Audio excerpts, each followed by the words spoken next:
प्यारे बच्चों, स्वागत है आप सभी का अपने यूट्यूब चैनल आरडी ट्यूटोरियल में। तो इस वीडियो में बच्चों आप लोगों को कुछ सब्जेक्टिव सवाल जो हैं वो आप लोगों के लिए लाए हैं, जो कि क्लास 10 के बच्चों के लिए मोस्ट इम्पोर्टेंट है। जो कि क्लास 10 के बच्चों के लिए मोस्ट इम्पोर्टेंट है।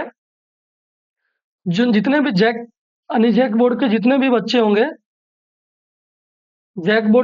बच्चे होंगे वो कृपया इस वीडियो को बिना स्किप किए हुए ध्यान से देखिएगा, जो कि क्लास 10 के लिए इम्पोर्टेंट वीडियो है। ठीक है, क्लास 10 के लिए इम्पोर्टेंट वीडियो है और इसमें सारे के सारे क्वेश्चन वीवीआई क्वेश्चन है और ये वायरल क्वेश्चन है, जहाँ पे आपका ज़्यादातर क्वेश्चन जो है वो टैली करने को यानी टैली करेगा।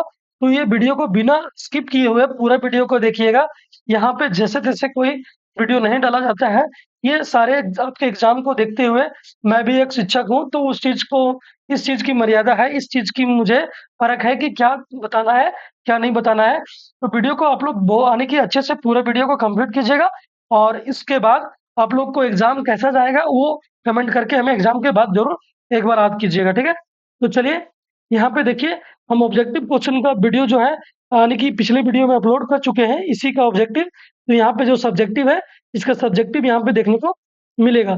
जैसे यहाँ पे क्वेश्चन क्या है देख लेते हैं फटाफट। जलियांवाला बाग हत्याकांड के बारे में बताओ, यानी कि जलियांवाला बाग हत्याकांड क्या था। ठीक है, रिंडरपेस्ट क्या था और यह कहाँ कहाँ फैला था। सतत पोषणीय विकास से आप क्या समझते हैं। उद्योगों की अवस्थिति को प्रभावित करने वाले प्रमुख कारण बताइए।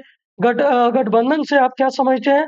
भारत के किसी एक राज्य का नाम बताइए जहां गठबंधन सरकारें कार्यरत है। ठीक है, और लोकतांत्रिक सरकार के 3 गुण बताइए। तो ये क्वेश्चन हम पिछले वीडियो जो अपलोड किए उसमें भी आप लोगों को, जो वीवीआई जो सीरीज चला रहा है पार्ट 1 पार्ट 2 पार्ट 3, उसमें भी आप लोगों को देखने को मिल सकता है। ठीक है, चलिए यहाँ पे इस तरह का क्वेश्चन था। आगे इस प्रकार से क्वेश्चन देखिए। प्रचंड बेरोजगारी या छिपी बेरोजगारी से आप क्या समझते हैं। बाजार में नियमों एवं विनियमों की आवश्यकता क्यों पड़ती है। प्रति व्यक्ति आय और औसत आय क्या है और हम औसत आय का प्रयोग क्यों करते हैं। ऋण के औपचारिक व अनौपचारिक स्रोत में अंतर बताइए। सत्ता की साझेदारी से क्या लाभ है। चुनाव आयोग के प्रमुख कार्यों को बताइए। भारतीय कृषि में पिछड़ने के क्या कारण है। नदी घाटी परियोजना से हमें क्या लाभ है। गुटेनबर्ग गुटेनबर्ग प्रेस पर टिप्पणी लिखिए। ब्रिटेन की महिला कामगारों ने स्पिनिंग जेनी मशीन पर हमले क्यों किए। ठीक है, आगे इस प्रकार से है क्वेश्चन। असहयोग आंदोलन के प्रमुख कार्यक्रम क्या थे। विस्तार से बताइए। संघीय शासन व्यवस्था की प्रमुख विशेषता बताइए। ऊर्जा के गैर परंपरागत स्रोतों का वर्णन करें।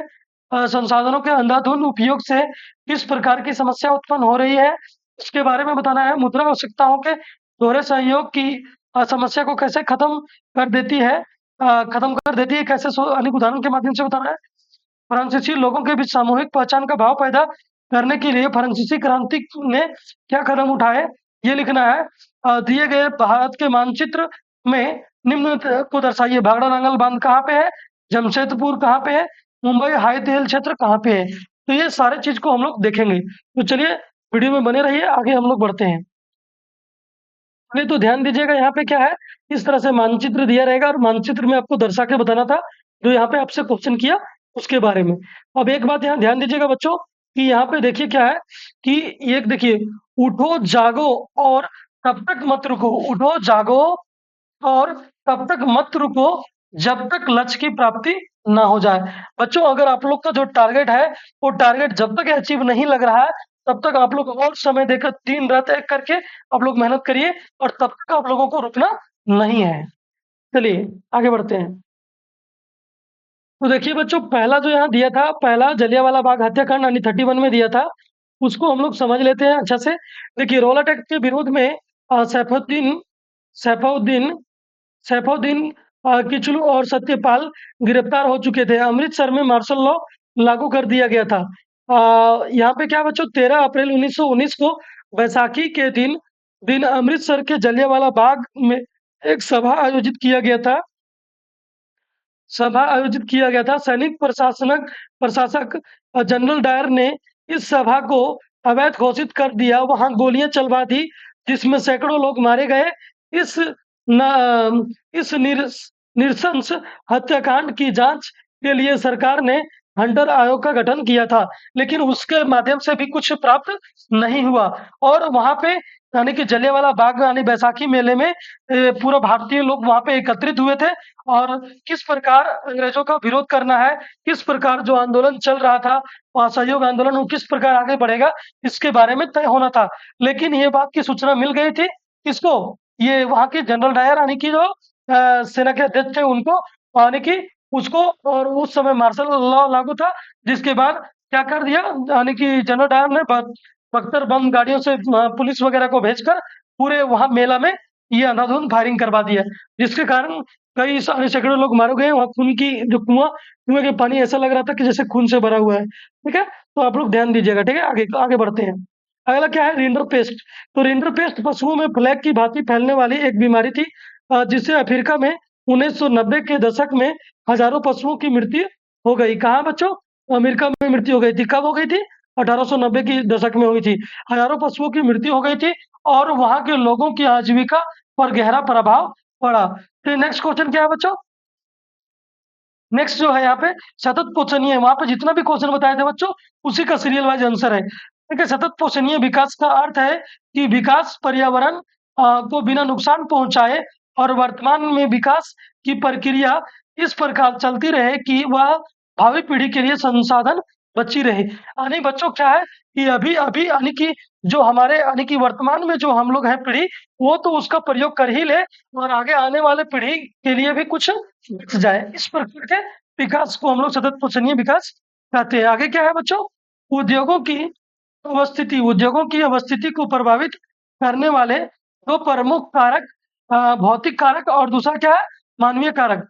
भौतिक कारक में कच्चे माल की उपलब्धता, शक्ति के साधन, अनुकूल जलवायु आदि आते हैं, जबकि मानवीय मानवीय कारक में सस्ते श्रमिक की उपलब्धता, संचार, परिवहन के साधन, पूंजी एवं बैंक की सुविधा आदि शामिल है। तो इस प्रकार से आप लोग पढ़ के सारे आंसर को कंप्लीट करके ही जाना है आप लोगों को। ठीक है, एग्जाम के लिए आप लोग का एग्जाम 25 फरवरी को है और 25 फरवरी को देखते हुए ये सारे इंपॉर्टेंट क्वेश्चन की सीरीज लाया गया है। तो ये सारे क्वेश्चन आपका मोस्ट इंपॉर्टेंट क्वेश्चन है, आप लोग इसे मतलब अच्छे से कंप्लीट करके ही एग्जाम के लिए जाइएगा। चलिए अगला क्या है? अगला क्वेश्चन की ओर ध्यान देते हैं। जब किसी बहुदलीय व्यवस्था में अनेक पार्टियां चुनाव लड़ने और सत्ता में आने के लिए आपस में हाथ मिला लेती है, तो इसे गठबंधन या मोर्चा कहा जाता है। ठीक है, भारत में झारखंड में गठबंधन सरकार कार्यरत है, यानी कि वर्तमान में जो गठबंधन सरकार जो है वो भारत में कार्यरत है। ठीक है, कहाँ कार्यरत है बच्चों? वो यानी कि यहाँ पे भारत में, भारत सॉरी सॉरी यहाँ पे, यहाँ झारखंड राज्य में कार्यरत है। चलिए आगे चलते हैं। देखिए अगला क्वेश्चन क्या था? लोकतांत्रिक सरकार की 3 गुण बताना था। तो लोकतांत्रिक सरकार के क्या गुण है बच्चों? सरकार का चुनाव लोगों द्वारा किया जाता है, यानी लोग ही वोट करेंगे सरकार को चुनने के लिए। सरकार जनता की इच्छा अनुसार कार्य करती है, यानी कि सरकार जो है जनता की इच्छा अनुसार कार्य करती है। ठीक है, सरकार कायदे कानून से चलती है, यानी वहां भी कुछ नियम और कानून होता है जिसके आधार पर सरकार काम करती है। ठीक है, चलिए 37 में आ जाते हैं बच्चों। क्या है 37? अगला क्या है बच्चों? ध्यान दीजिएगा। अगला यहाँ पे देखिएगा क्या है? जब किसी कार्य विशेष को करने में आवश्यकता से अधिक लोग लगे होते हैं, यदि यहाँ से कुछ लोगों को निकाल दिया जाए तो उत्पादन पर कोई प्रभाव नहीं पड़ता या नगण्य प्रभाव पड़ता है। ठीक है, नगण्य प्रभाव पड़ता है। ठीक है, नगण्य प्रभाव पड़ता है। है ऐसी अप्रत्यक्ष बेरोजगारी को प्रचंड बेरोजगारी या छिपी हुई बेरोजगारी कही जाती है। यानी कि देखिए जब भी कोई विशेष कार्य को, यानी कि जितने लोगों का काम है उससे अधिक लोग आपके पास हैं, तो कुछ लोगों को वहां से क्या किया जाता है? निकाल दिया जाता है। तो कुछ लोगों को वहां से निकाल दिया जाता है, जिसके कारण क्या होता है बच्चों? उसी के कारण क्या होता है कि उस प्रकार की बेरोजगारी को हम प्रचंड बेरोजगारी या छिपी हुई बेरोजगारी कहते हैं। यह अधिकांश कृषि क्षेत्र में पाई जाती है। यह जो बेरोजगारी है अधिकांश कृषि क्षेत्र में पाई जाती है। यहाँ पे ध्यान दीजिएगा बच्चों, क्रांति मानव जाति का एक जटिल अधिकार है। क्रांति क्या है? मानव जाति का एक जटिल अधिकार है। किसने कहा था? भगत सिंह ने कहे थे। ठीक है, भगत सिंह ने कहे थे। आगे बढ़ते हैं, अगला क्वेश्चन क्या है? आगे क्या है बच्चों?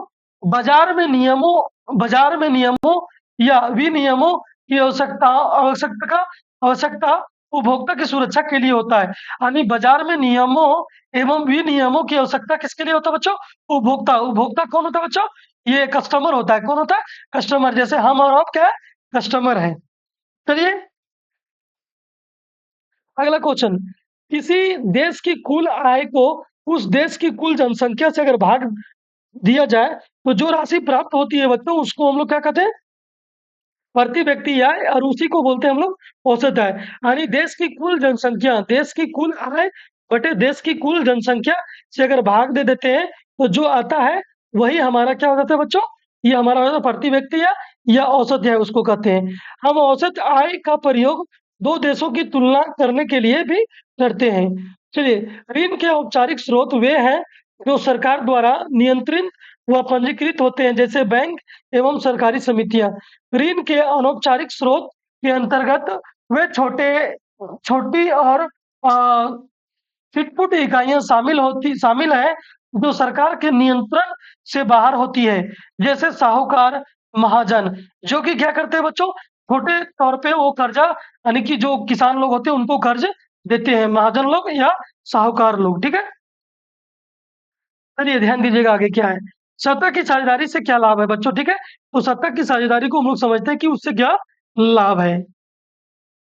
तो सत्ता की साझेदारी लोकतंत्र का मूल है। इसके बिना लोकतंत्र की कल्पना करना भी सही नहीं है। लोगों की शासन प्रक्रिया में सहभागिता सुनिश्चित की जाती है। यानी कि इसमें क्या होता है सत्ता की साझेदारी में? लोगों, यानी कि जब शासन जहाँ किया जाता है उसमें सबकी सहभागिता को लिया जाता है। सत्ता की साझेदारी से भेद सत्ता की साझेदारी से भेदभाव नहीं होता है और सभी लोगों के हितों का ध्यान रखा जाता है। यानी कि सत्ता की साझेदारी में भेदभाव नहीं होता है और सभी लोग के हितों को भी ध्यान में रखा जाता है। सत्ता की साझेदारी से टकराव कम होता है। ठीक है, यहाँ पे मतलब किसी तरह का भेदभाव, टकराव नहीं होता है। सत्ता की साझेदारी से सभी वर्गों और समूहों की शासन व्यवस्था में सहभागिता सुनिश्चित होती है। ठीक है, ये बात को भी ध्यान में रखना है। समाज में शांति बनी रहती है जिससे राष्ट्रीय एकता की भावना प्रस्त होती है। अगला है बच्चों, अगला क्वेश्चन क्या है बच्चों? चुनाव आयोग के प्रमुख कार्य। तो बच्चों चुनाव आयोग का क्या कार्य है? वो क्या क्या करते हैं? देखिए, पहला क्या है? देश में स्वतंत्र व निष्पक्ष चुनाव संपन्न करवाना उनका कार्य रहता है बच्चों। वो किसी सरकार की पार्टी से नहीं जुड़े होते हैं। उनका काम क्या होता है कि चुनाव को निष्पक्ष भाव से कराया जाए। राजनीतिक दलों को मान्यता प्रदान करना, राजनीतिक जो अलग-अलग दल हैं उनको मान्यता देना किसका काम है? चुनाव आयोग का काम है। राजनीतिक दलों को चुनाव चिन्ह प्रदान करना, ये किसका काम है? चुनाव चिन्ह भी प्रदान करना चुनाव आयोग का काम है। उम्मीदवार का नामांकन करना भी चुनाव आयोग का काम है। उम्मीदवारों का नामांकन रद्द करना भी चुनाव आयोग का कार्य है। विजयी उम्मीदवारों का नाम घोषणा करना भी चुनाव आयोग का कार्य है। तो ये बात को आप लोग ध्यान में रखिएगा। ये क्वेश्चन वेरी वेरी इंपॉर्टेंट है बच्चों, बहुत ही महत्वपूर्ण क्वेश्चन है। अगला क्वेश्चन क्या है? ध्यान दीजिएगा। भारतीय कृषि के पिछड़ेपन के निम्न कारण हैं। भारतीय कृषि के पिछड़ेपन के निम्न कारक हैं। देखिए यहाँ पे क्या है, भारतीय क्या कारण है? जो भारतीय कृषि जो है अभी पिछड़ गया है, उसका मुख्य कारण क्या है? तो बच्चों यहाँ पे ध्यान दीजिएगा कि भारतीय किसानों द्वारा आज भी पारंपरिक तरीके से खेती करना, जिससे ज्यादा उत्पादन जिससे उत्पादन निम्न होता है, जिससे बच्चों यानी कि अत्यधिक तकनीक का इस्तेमाल नहीं करते हैं और वो छोटे-छोटे टुकड़ों में खेती करते हैं, जिसके कारण उस तरह का उपजाऊ नहीं होता है। बीज का, यानी कि बीज जो अधिक उपजाऊ बीज होते हैं, उसका प्रयोग अभी भी किसान नहीं कर रहे हैं। ज़्यादातर किसान हल के माध्यम से, बैलों के माध्यम से, यानी कि पशुओं के माध्यम से खेती करते हैं, जिसके कारण आज भी वो पारंपरिक तरीके से खेती करते हैं, जिसके कारण जो उत्पादन है, वो लिमिटेड होता है, कम होता है। अगला क्या है बच्चों? भारतीय कृषि की मानसून पर आधारित निर्भरता। मानसून अच्छा रहने पर उत्पादन अधिक होता है, मानसून की गड़बड़ी से खेती चौपट हो जाती है। सच ही कहा जाता है कि भारतीय कृषि मानसून के साथ एक जुआ है। यानी कि बच्चों ये भारत का जो कृषि जो क्षेत्र है बच्चों, कृषि का जो है वो मानसून पे डिपेंड करता है। अगर यहाँ पे उस तरह का शासन और प्रबंध नहीं है, शासन व्यवस्था यानी कि इस प्रकार का प्रबंधन नहीं है कि अगर बारिश सही समय पे नहीं हो, चाहे उस प्रकार की ये मानसून नहीं हो, तो भी खेती हो सकती है, ऐसा नहीं है। तो मानसून के अकॉर्डिंग खेती की जाती है। अगर मानसून यानी बारिश के समय में बारिश अच्छी हुई, तो यानी कि बारिश वाली जो खेती है वो अच्छी हो पाएगी, उसकी उपज अच्छी हो पाएगी, अन्यथा नहीं हो पाएगी। तो इस प्रकार से हम लोग समझ सकते हैं। अगला क्या है बच्चों? भू-जोत। भू-जोत के छोटे आकार के कारण उत्पादन प्रभावित होता है।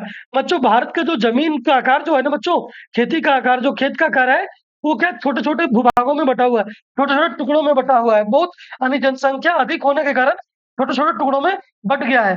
तो वही सारा ज़मीन मतलब जो जगह होता है, वो खत्म हो जाता है और उत्पादन कम होता है। ठीक है? भारतीय किसान आज भी गरीब है, जिससे उनके पास पूँजी व साख का अभाव होता है। मतलब किसान क्या करेगा? भारतीय किसान क्या है?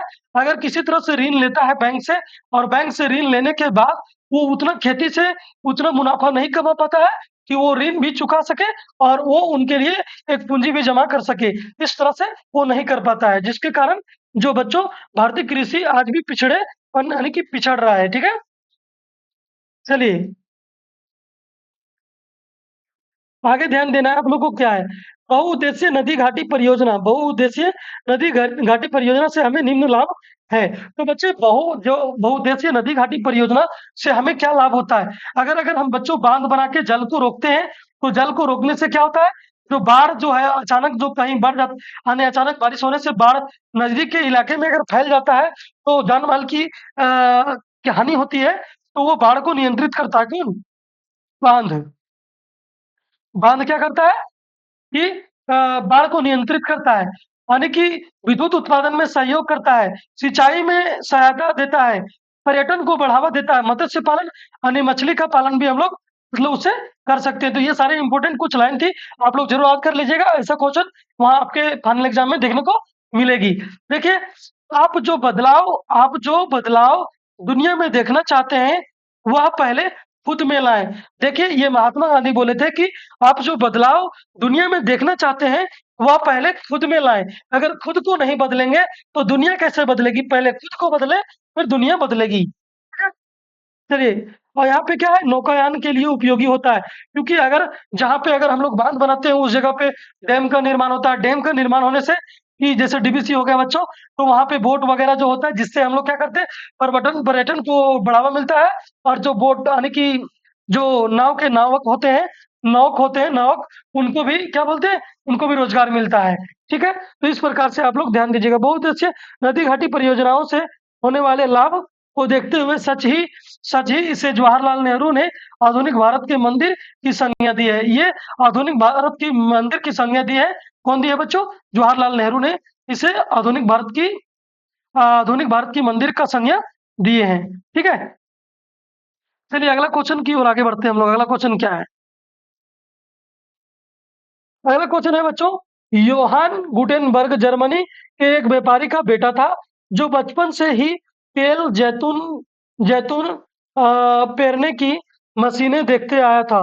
बाद में उसने पत्थर बाद में उसने पत्थर पर पॉलिश करने की कला सीखी, और अंत में उसने शीशे शीशे की इच्छित आकृतियों को गढ़ने में महारत हासिल कर ली। अपने अनुभव के आधार पर उसने 1448 में एक मशीन का आविष्कार किया।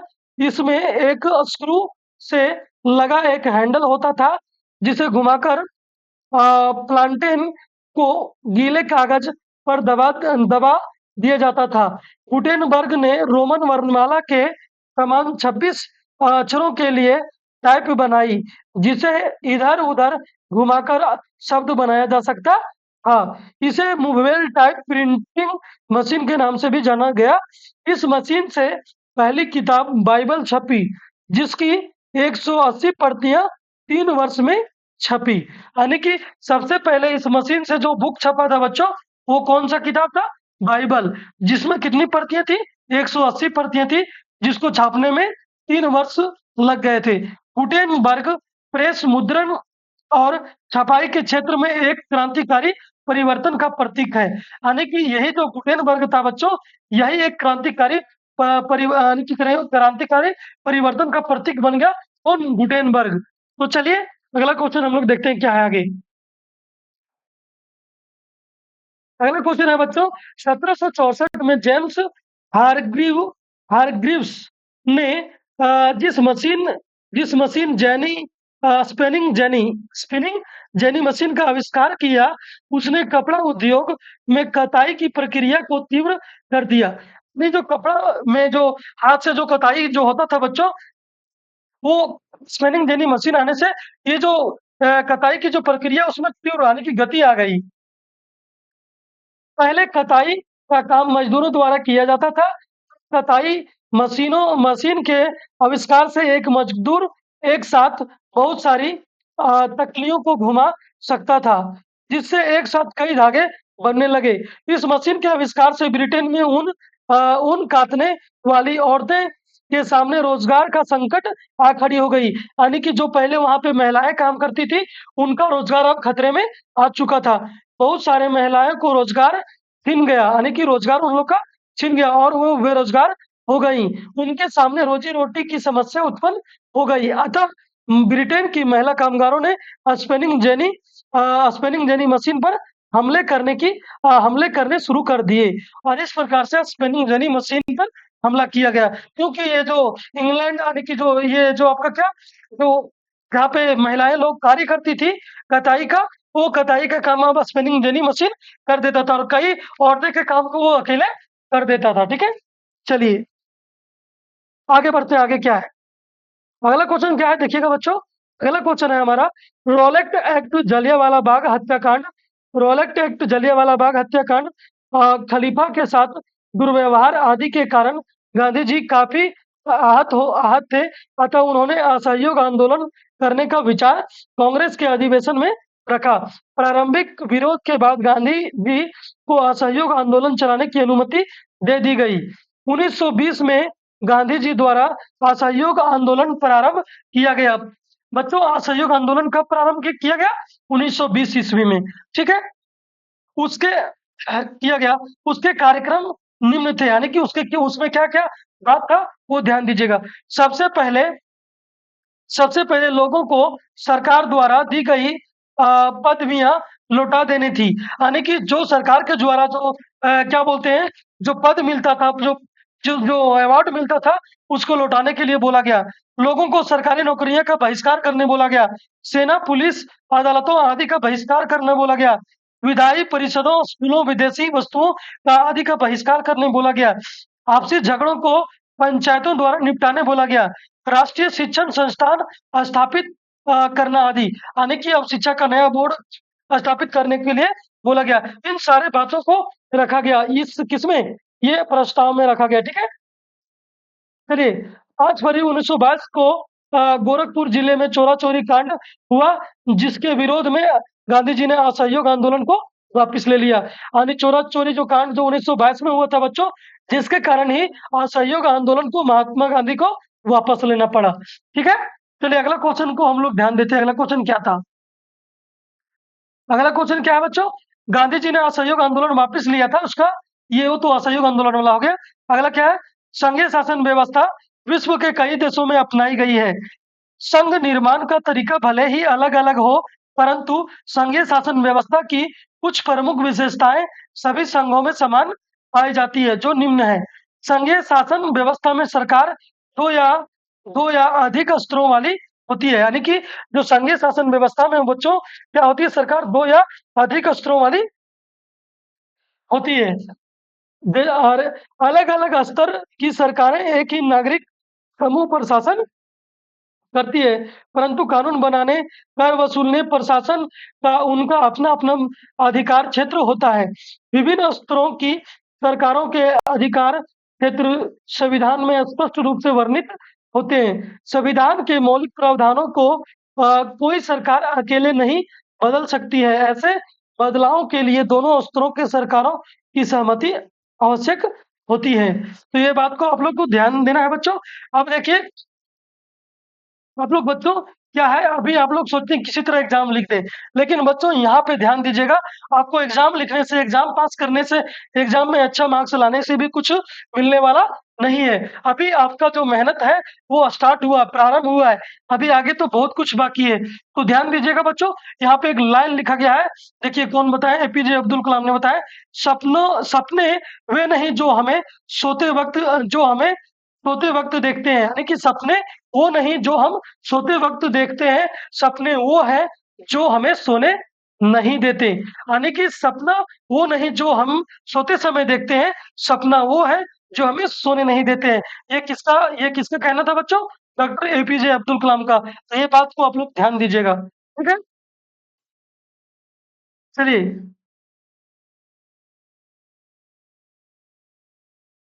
आगे बढ़ते हैं बच्चों। अगला क्या है?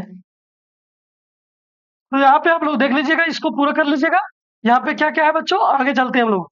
ऊर्जा के ऊर्जा के परंपरागत स्रोतों से पर्यावरण को बहुत ही हानि होती है। साथ ही ये समाप्य योग संसाधन है। यतः हमें ऊर्जा के गैर परंपरागत स्रोतों को बढ़ावा देना चाहिए, बढ़ावा देने की जरूरी है।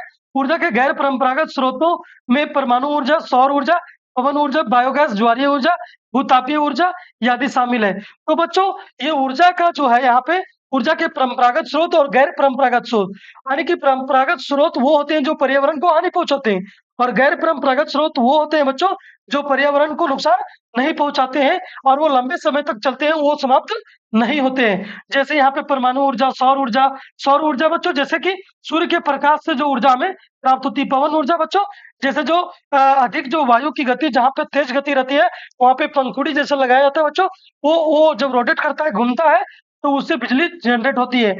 और सौर ऊर्जा तो आप लोग जानवे करते हैं, भूतापीय ऊर्जा, यानी कि अधिक तापमान के कारण भी ऊर्जा एक प्राप्त होती है, उसको भूतापीय ऊर्जा कहते हैं, जिसको धरती में अधिक हीट के कारण ये होता है। तो इस प्रकार की ऊर्जा, ठीक है।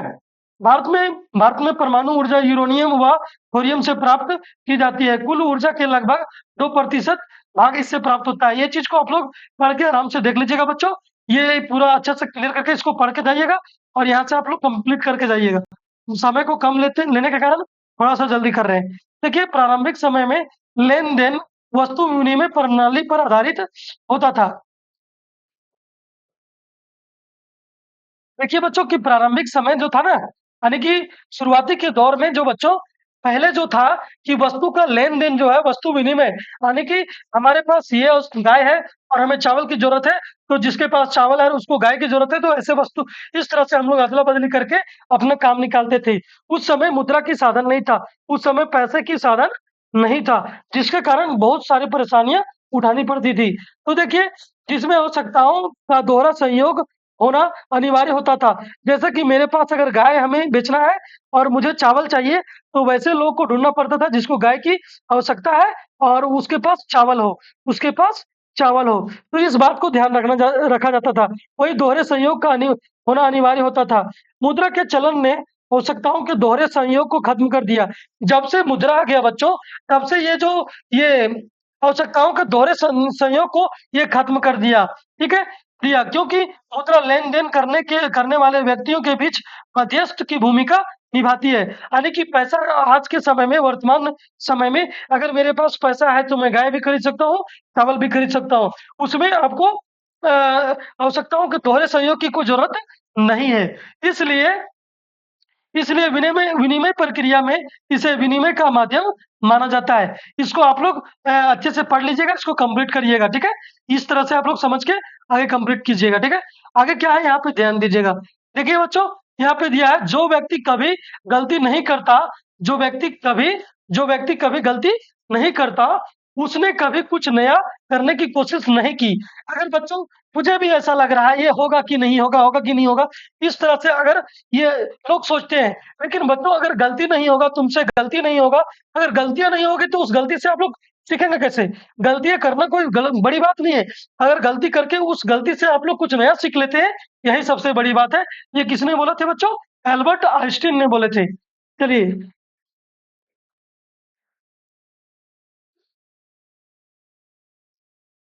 राष्ट्रवाद की पहली स्पष्ट अभिव्यक्ति 1789 की फ्रांसीसी क्रांति के साथ हुई थी। शीघ्र ही फ्रांसीसी लोगों ने सत्ता अपने हाथों में ले ली। तत्पश्चात फ्रांसीसी क्रांतिकारियों ने ऐसे कई कदम उठाए जिससे फ्रांसीसी लोगों में एक सामूहिक पहचान की भावना भावना पैदा की जा सके, जो निम्न है। सबसे पहले पितृभूमि और नागरिक जैसे विचारों ने एक संयुक्त समुदाय के विचार पर बल दिया। यहाँ पे देखिए एक नया फ्रांसीसी झंडा तिरंगा चुना गया, जिसने पहले राष्ट्रध्वज की जगह ले ली, और स्टेट जनरल का चुनाव सक्रिय नागरिकों के समूह द्वारा किया गया, और अब इसका नाम बदलकर नेशनल असेंबली कर दिया गया। राष्ट्र के नाम पर नई स्तुतियां रची गई, शपथ ली गई, शहीदों का गुणगान हुआ। एक केंद्रीय प्रशासनिक व्यवस्था लागू की गई, जिसमें सभी नागरिकों के लिए समान कानून बनाए गए। आंतरिक आयात निर्यात शुल्क समाप्त कर दिया गया तथा नापने के लिए एक समान व्यवस्था लाई गई। क्षेत्रीय बोलियों को हतोत्साहित किया गया और पेरिस में बोली जाने वाली फ्रेंच भाषा को राष्ट्रीय भाषा का रूप में चुना गया। तो बच्चों इस प्रकार से आप लोग इसको कंप्लीट करके ही एग्जाम के लिए जाइएगा। तो बच्चों वहां पे देखिए यहाँ पे 3 बात बताएगा था बच्चों कि आपका जमशेदपुर कहाँ है, मुंबई कहाँ है, भाखड़ा नांगल बांध कहाँ है। तो बच्चों यहाँ पे देखिए ये है भाखड़ा नांगल बांध, तीसरे स्थान पे यहाँ पे जो दिया गया है, यहाँ पे क्या है बच्चों, भाखड़ा नांगल बांध तीसरा नंबर पे।